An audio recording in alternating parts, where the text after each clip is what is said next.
students, previous class you would have learnt about what is intellectual awakening. How it caused a change in the religion during 6th century BC. Today we are going to learn about the intellectual awakening by Buddha through his teachings and the rise of kingdoms. Let's see about the birth and life of Gautama Buddha. Gautama Buddha was the son of Suddhodana, who was the chief of Kshatriya clan of the Sagayas of Kapilavastu. Kapilavastu's present name is Nepal. Buddha's original name was Siddhartha. As he was belonged to Sagaya clan, so he was called Sagaya Muni. Buddha was born in 567 BC in Lumbini Garden near Kapilavastu. His mother Maya Devi died after few days of his birth and he was brought up by his stepmother. Later he married Yasodhara, a princess, at the age of 16. He led a happy married life for some time and had a son named called Rahula. One evening, Siddhartha was passing through the city. He came across an old man who had been left by his relatives. And also he saw a sick man crying with pain, and next he saw a dead body surrounded by weeping relatives. Siddhartha was deeply thinking of these sights which he had never seen before because he had a luxurious life in palace. He also saw an ascetic, that is sannyas, who had given up the world life and found no sign of sorrows and worries. These four great sights convert him to renounce the world life and search for the cause of suffering. In the year 537 BC, he left his palace and went into the forest in search of truth.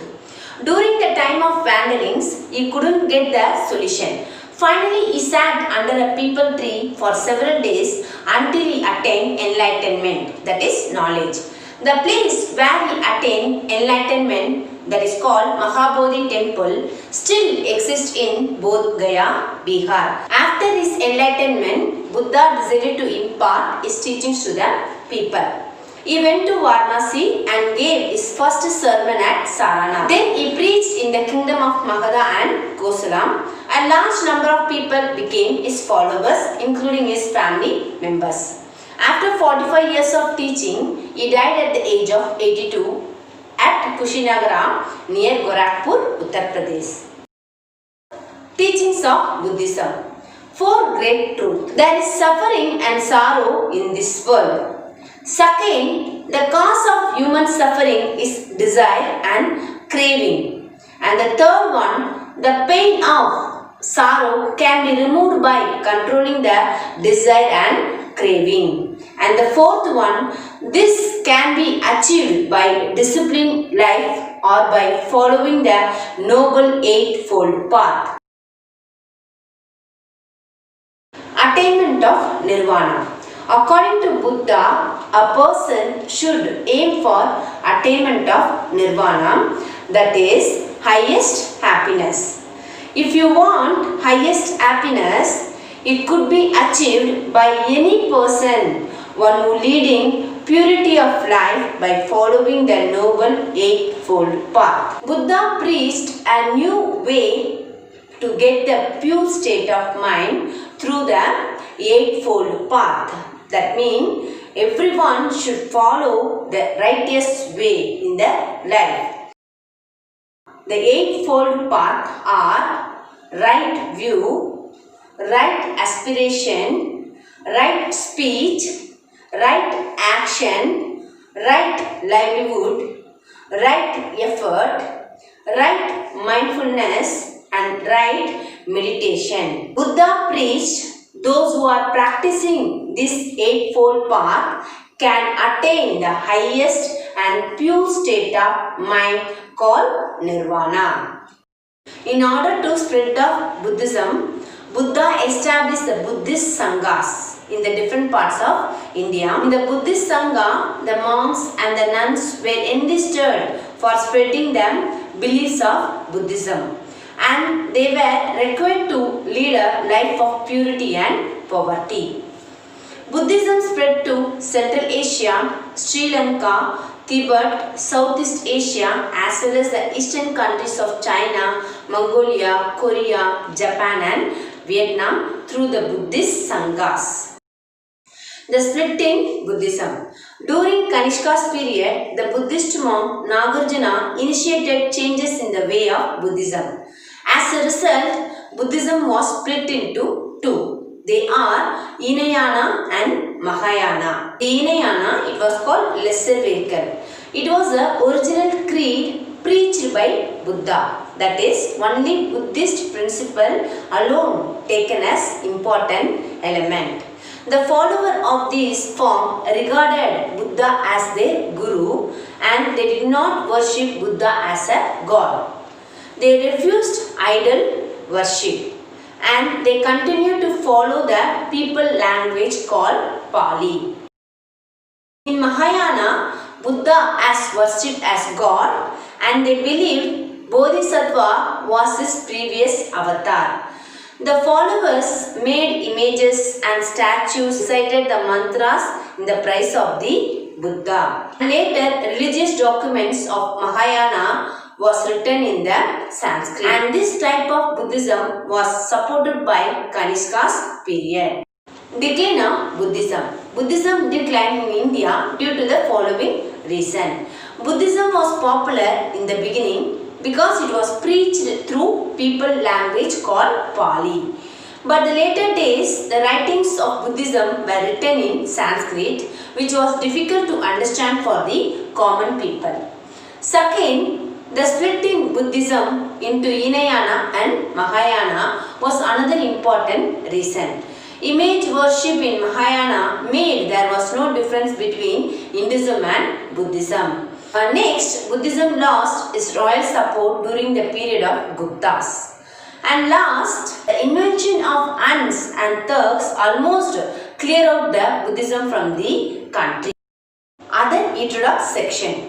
Heterodox means not following or not accepting the strict rules.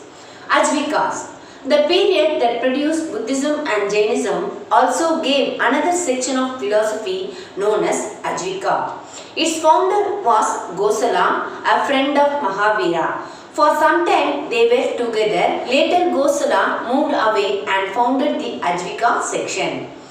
As an atheism section, Ajvika rejected the karma theory. Karma theory refers whatever the actions happened in the present, it was because of the past action. That is called karma theory. Gosala argued that act of charity and piety are the two final elements to reach the happiness. Ajvikas had a small presence in South India. Under the Cholas, a special tax imposed on Ajvika. Manimegalaya of Buddhist, the Nilakesi of Jainism contained the outline doctrine of Ajvikas. Ganasanghas. There were two different forms of government at the time of Mahavira and Buddha. They were monarchical kingdom and clan oligarchies. Clan means a group of people. These clan oligarchies were called as Ganasanghas. The Ganasanghas provided different types of ruling on those times. They were not followed the Vedic rituals and Varna system. The Ganasanghas consisted of single clan or confederacy clan. Confederacy means united or joined. Example for single clan are Sagayas, Koliyas and Mallas. An example for united, that is confederacy clans, are Virjis and Virshinis. The Ganasanghas had only two divisions of social stratum, namely Kshatriya Rajkula. It means ruling families, and the Dasa Karmakara, that is slaves and laborers. Rise of kingdoms. The 6th century BC witnessed the establishment of kingdoms, oligarchies and chiefdoms as well as the emergence of towns. Many tribes of Rigvedic kingdoms were disappeared and the new tribes such as Kurus and Panchalas were rose that time. The Buddhist scriptures says about the 16 Mahajanapadas and their culture, language and the society. With the emergence of new kingdoms, the struggle or fight among the states for showing their power or influence. The kingdoms of 6th century BC performed the sacrifices like Rajasya and the Ashwamedha Yagas to show the imperial power of the ruler over their enemies. The Rig-Vedic title of Rajan were replaced by impressive titles like Virat, Samrat, Ekrat or Bhoja. The 16 Mahajanapadas established their kingdom from Kabul in northern India to Godavari in the south. It witnessed the rise of 16 Mahajanapadas or 16 great states. Growth of royal power.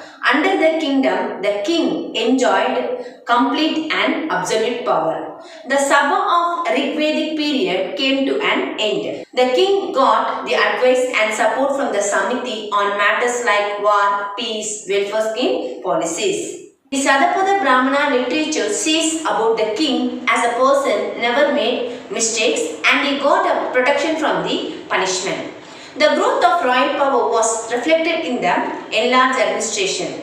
In this period, the king was assisted by a group of officers such as tax collectors, charioteer, gambling officer, king's companion, purohits and military official called the Senai and the Gramini, that is leader of the village. In the later Vedic period, Gramini became a civil and military officer who linked the royal kingdom and the villages. The king administrated justice through judicial officers called Adhyaksas. In the villages, village judges were appointed and Sabha or court decided the cases. Punishment for the crimes were severe. The rise of Magadha kingdom. The politics followed in kingdom were different from Ganasanghas. In these kingdoms operated with the centralized government, political power were in the hands of ruling class and it became dynasty. There were advisory bodies of ministers called Parishad and Sabha Advisory Council. The Sabha collected the taxes and submitted to the capital of the kingdom. And these taxes of money were used for the public expenses such as maintenance of army and salaries to the government officials. The powerful kingdom of this period were Kasi, Kosala and Magadha. The only republic fought with these kingdoms were Virjis, whose capital was Vaishali. The struggle for capturing and controlling the Gangetic plain among the rulers, the Magadha kingdom emerged victorious and became powerful kingdom. Bimbisara was the first important king of Magadha. He extended his territorial expansion through matrimonial alliance with high status Lichavi clans of Vaishali and the ruling family in Kosala. Bimbisara went to conquer Anga. The present name of Anga is West Bengal. Bimbisara established a comprehensive structure of administration. Village was the basic unit of its administrative system. Apart from village, there were fields, pastures, wasteland and the forest were also controlled by the administrative system. Each village was brought under a Gramani who was the headman of the village. Officers appointed to measure the land under cultivation. Gramani collected the taxes from village and remitting to the state. Land tax called Bali was the main source of revenue to the kingdom and share of the production of crops called Boga was given to the state. The term Sagbagin means 1/6 of the share of production to the king. Thus, farmers' economy came in the Magadha kingdom. Let's see about the Ajatasattu. Ajatasattu was the son of Bimbisara who murdered his father and captured the throne in 493 BC. He continued his father's policy of expansion through military conquest. The capital city of Magadha was Rajagira, which was surrounded by 5 hills and became a natural protection for the Magadha kingdom. Ajatasattu strengthened the Rajagira fort and also built another fort at Pataligrama on the Ganges. And later, this Pataligrama became the capital of Mauryas and it was popularly known as Pataliputra. Ajatasattu died in the year 461 BC and he was succeeded by 5 kings. All of them followed the example of Ajatasattu by ascending the throne, killing their parent. The people of Magadha disappointed with the attitude of the rulers, so they appointed the last ruler's viceroy, Sisunaga, as the king. After ruling nearly half a century, Sisunaga dynasty lost the kingdom to Mahabhatmananda, who founded the Nanda dynasty. The Nandas were the first non-Kshatriyas to rule in the northern India.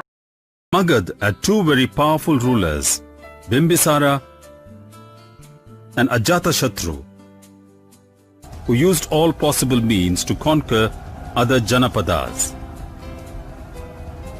Mahapadmananda was another important ruler. He extended his control up to the northwest part of the subcontinent.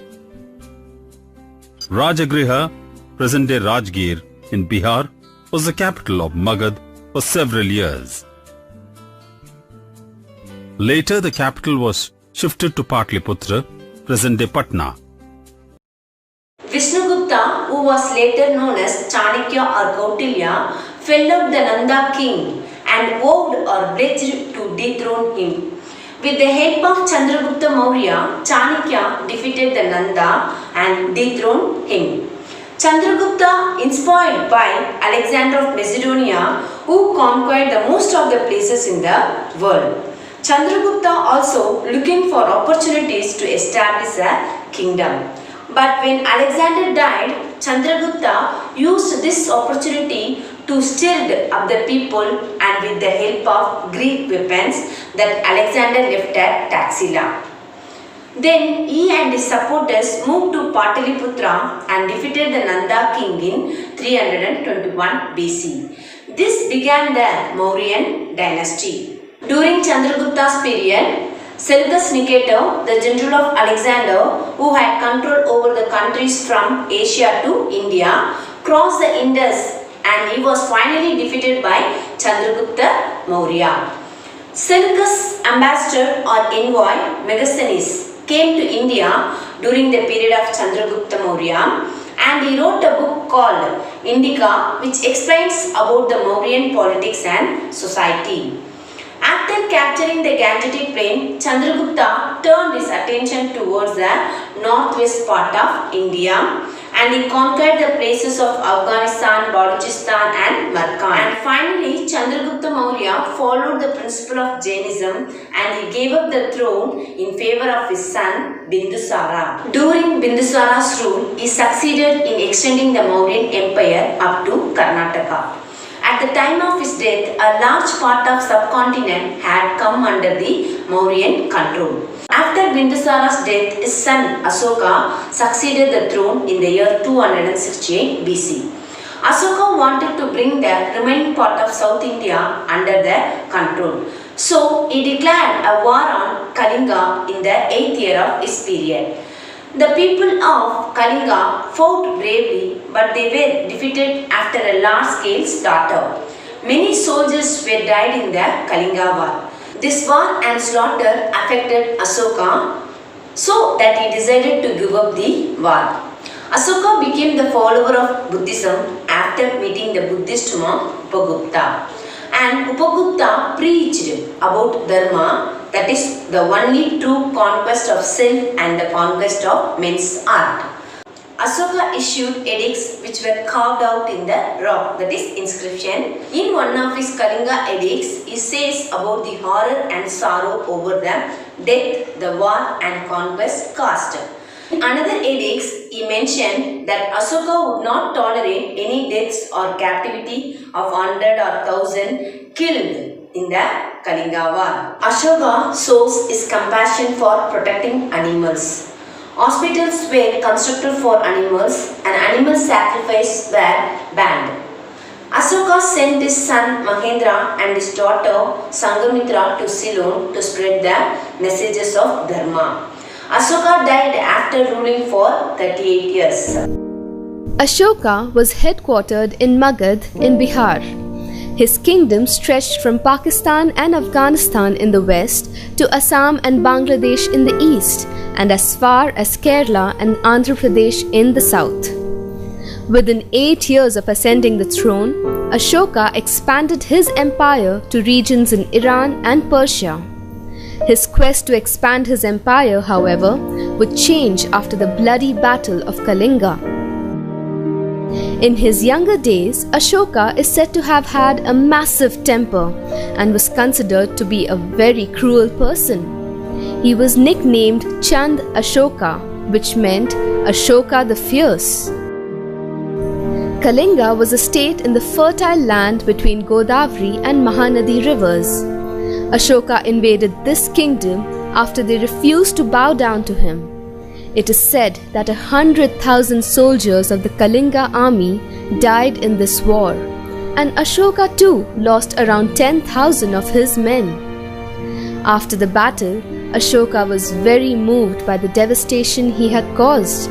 He saw burnt houses and scattered corpses all around, and the wails of the mourners pierced his ears.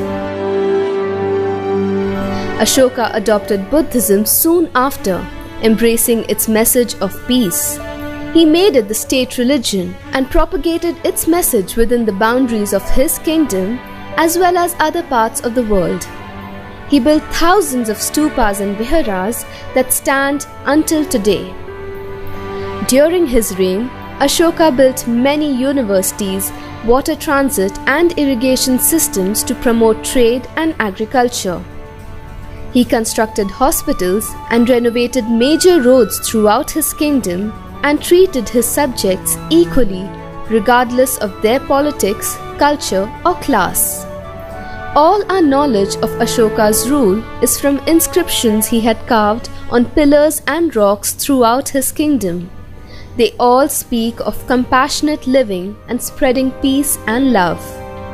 After 40 years on the throne, Ashoka breathed his last at the ripe age of 72. He left behind a legacy of an able ruler and lawmaker, a hero, a monk, and a noble preacher of dharma.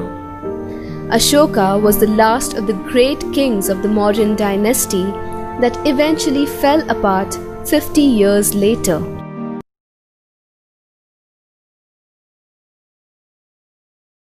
Mauryan administration. In the Mauryan administration, there was a development in the society. The state raised the taxes, which was financed for standing army. The Mauryans had very efficient system of government.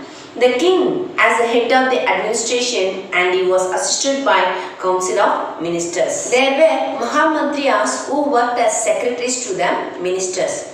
The persons who was in charge of collecting taxes was called Samharta.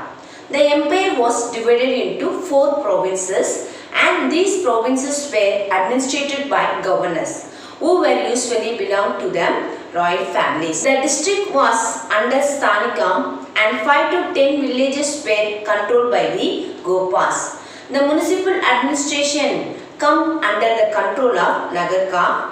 6 committees with 5 members each carried on their duties under the Nagarka. Duties and functions of the committee. They were to take care of the foreigners and to register the birth and death of the citizens and to look after trade and commerce, to supervise different manufacturers and to collect excise duties and custom duties. Excise duties for manufacturing goods and custom duties for exports and imports.